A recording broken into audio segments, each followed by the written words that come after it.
So after you have this cleaned up, what you're gonna wanna do is push the clips back in the proper orientation.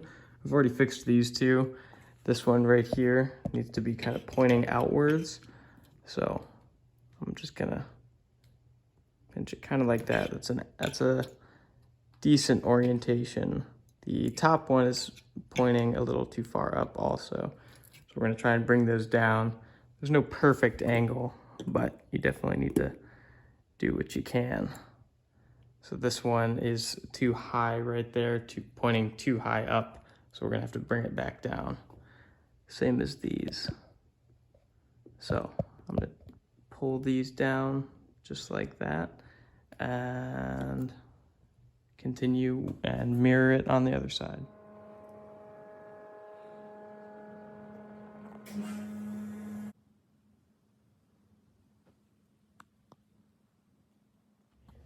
So after you've gone ahead and cleaned off the upper holes and the main leak area, what you're gonna wanna do is get the clips out. There should be 7 regular clips like this and 1 locator clip. These are only available from Honda, according to Scott Colbreth. And you're gonna place your 7 regular clips in all the other entry areas, and the locator clip is gonna go right in there. So it will just plug in like this, slide that in there, and it's kind of hard with one hand, but get the upper portion on top, push that in there, and then you're all set. And then when you insert the rest of these clips, you're gonna have them angled like this, and these 4 little indents on each corner of this are gonna help you keep them in place. That's the orientation you should have them. So if you can see right there, you can just barely see the dot below the clip. Another thing I just did, while it probably is a little bit overkill, I noticed that some of these clips were like freely moving, and some of them, like this one, were fairly snug. I just assume it's after 20 years of the plastic kind of deteriorating and changing shape. I decided to put a tiny little bit of super glue on here just so that these don't move around, because if you know these B pillars or A pillars, you can't get these anymore. So I just wanted to be kind of precautionary.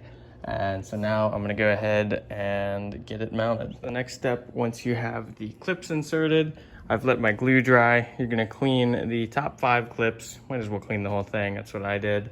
The top 5 clips, if you don't seal them, have a chance to allow the water to run back and pool in here and then get the seatbelt wet. I'm probably gonna do the 6th one just in case, because why not?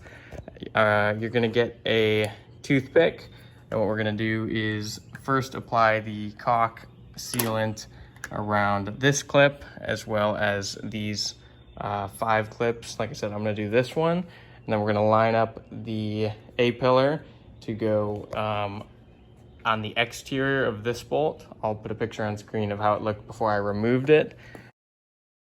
And we're gonna slide the button clip down in there. And after that, once all the tangs are done and we have the sealant applied, you're just gonna pop it right in, and I will try and put some extra sealant under here, under this clip, just as a preventative measure. So I've got the A-pillar partially mounted right now. Like, if you probably watched Scott Colbreth's video on how to do this, and he says you should get a second person to put this, align this section. I would totally agree. This was a huge pain, and I'm not certain I have it perfectly aligned, but it seems to be, I can't see any discrepancies. So I've got this right here. There's a little gap right there. It's not a huge deal.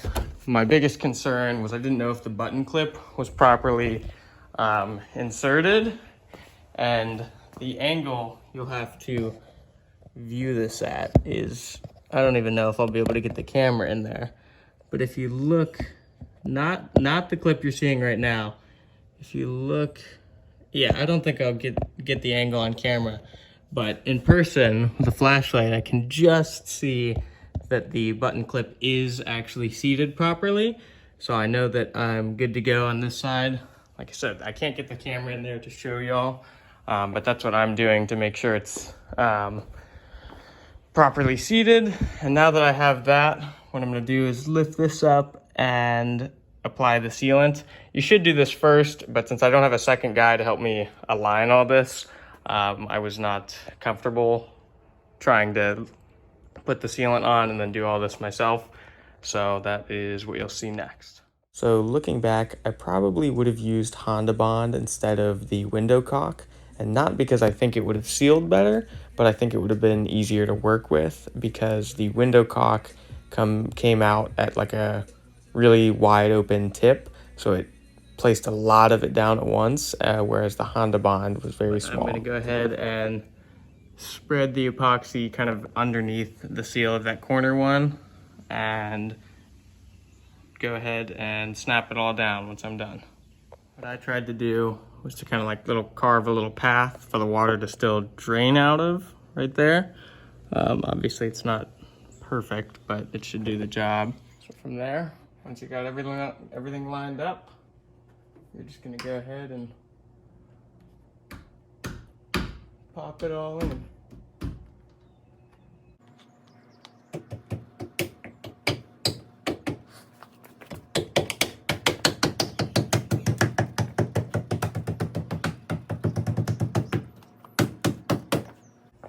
Just like that.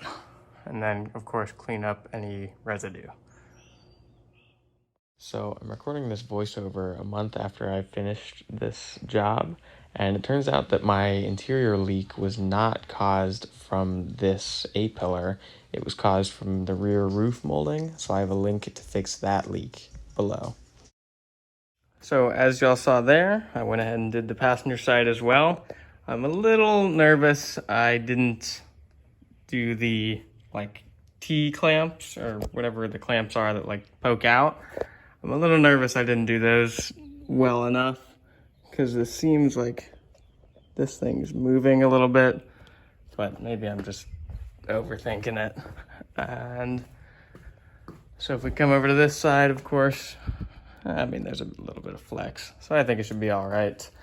But that is how you remove the A-pillars, seal them, and reinstall them. I'll link Scott Colbreth's video in the description. He already has 2 tutorials on how to remove them and install them, but they are pretty old and no one else has made a video on it, so I figured I would help. If this video did help you out, one thing I always say is I'm a beginner, like I'm learning too. If I wasn't able to watch Scott's video, I wouldn't know what I'm doing. So if you ever do a project and no one else has made a video on it, help everybody out and make one of your own.